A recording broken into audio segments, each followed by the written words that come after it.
que aí também vou comentar um pouco para vocês também sobre o daltonismo e sobre a catarata, certo? O daltonismo, gente, vai ser a incapacidade de algumas pessoas diferenciar determinadas cores, certo? O mais comum dessas cores é a pessoa não conseguir distinguir o vermelho do verde. Na maioria das vezes, uma pessoa que é daltônica, ela leva anos para perceber esse distúrbio, porque ela acha que ela está enxergando as cores normal. E aí, devido a vários fatores, o daltonismo ele também é por fatores genéticos, certo? E devido a esses fatores, principalmente são passados de pai para filhos, ou seja, as mulheres elas não têm tanto número de mulheres com daltonismo quanto tem para os homens, porque isso é uma condição que é passada de pai para filho, não de mãe para filho ou mãe para filha, certo? Então, as mulheres ela têm bem menos probabilidade de ter daltonismo do que os homens. E aí aqui eu tenho para vocês um exemplo de um teste de daltonismo. Dentro desses círculos tem números, certo? Eu não vou dizer para vocês quais são os números, que vocês já vão ficar caçando, né? Então, vocês observem essa imagem, que esse é o teste mais simples que tem, né? O teste de daltonismo, que ele é feito com figuras de Ishihara, que são essas figuras. Bem no meio deles tem números. Então, o objetivo é você conseguir enxergar o maior números possíveis, certo? Dentro dessa imagem. Então, a gente tem 8 círculos, né? Que enxerga 7 a 8 números, não tem o problema de daltonismo. Isso é um teste básico, né? Então, eu quero que vocês visualizem essa imagem. Depois, na aula prática, vocês me digam quais são os números que vocês estão vendo.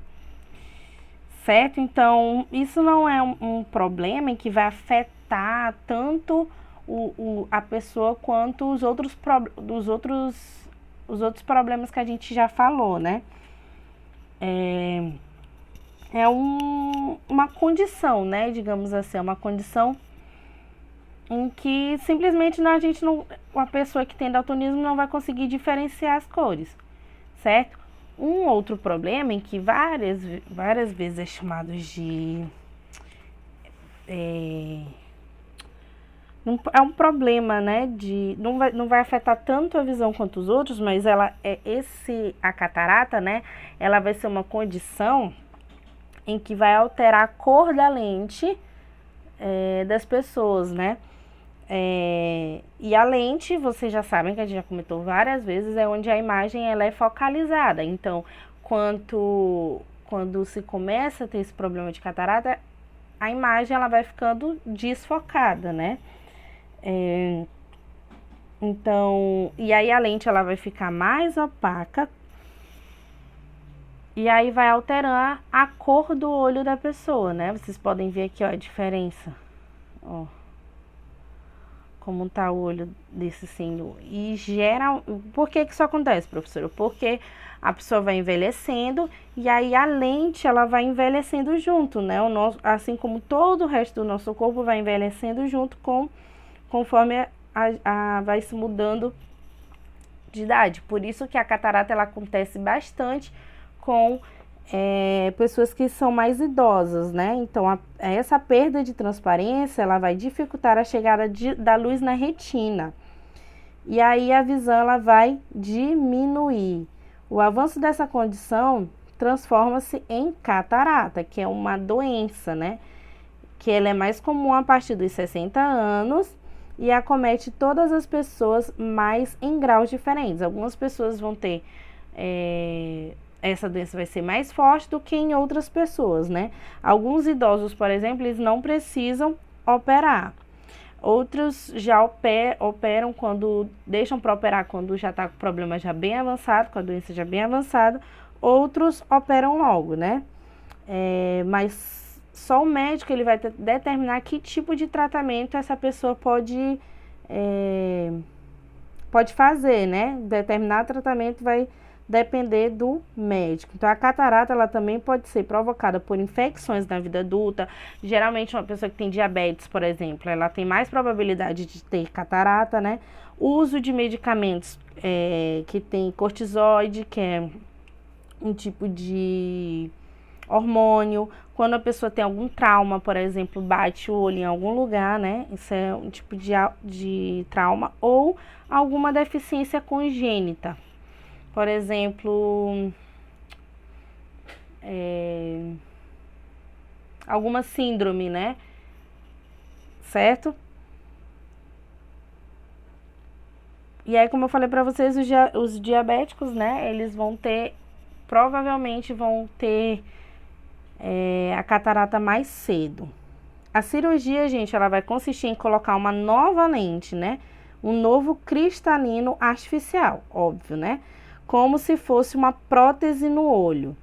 O índice de recuperação satisfatória chega a 90% dos casos.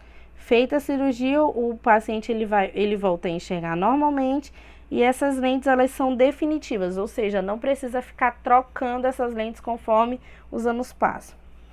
Esse procedimento cirúrgico ele é considerado de baixa complexidade, ou seja, uma cirurgia simples, né? Com anestesia local, a pessoa não chega nem a dormir, por exemplo, porque a anestesia só vai ser no olho e não tem a necessidade de internação. Geralmente a pessoa volta no mesmo dia para casa, né? Mesmo sendo simples, óbvio, quanto mais endurecida estiver a catarata, ou seja, quanto mais tempo a pessoa levar para ir ao médico, levar para ter o seu diagnóstico, mais risco tem a operação, né? A cirurgia, ela dissolve a catarata com ultrassom. Se estiver mais dura, vai precisar de mais energia do ultrassom, mais calor. E pode ocorrer inflamação no olho. Por isso que quanto mais cedo tiver o diagnóstico, melhor. Não existe nada que se possa prevenir, como eu já falei para vocês, isso é uma doença que todo mundo vai ter um dia, conforme vai envelhecendo, né? E se não for tratada, pode levar à cegueira. Por isso que alguns idosos, quando eles não tratam, eles ficam cegos, né? Principalmente idosos que moram no interior, né? Que não tem essa preocupação de ir pro médico, não tem médicos o tempo todo na sua cidade, certo? A catarata, por exemplo, ela é a principal causa de cegueira no mundo. Apesar de a doença não poder ser evitada, cuidados como boa alimentação, uso de óculos escuros, como proteção ultravioleta, podem ajudar no retardamento da catarata, ou seja, na demora de se ter essa doença, certo? Então, por isso que é importante a gente sempre cuidar da nossa saúde, tanto como todo, né, como no caso, como a gente está falando, da saúde do nosso olho, certo? Então, são esses os problemas e a doença que eu falei para vocês da catarata. E aí, na próxima aula, eu vou falar para vocês sobre correção desses defeitos de visão, certo? E aí tem agenda para vocês responderem páginas 188 e 189. Bom fim de semana para vocês. Beijo!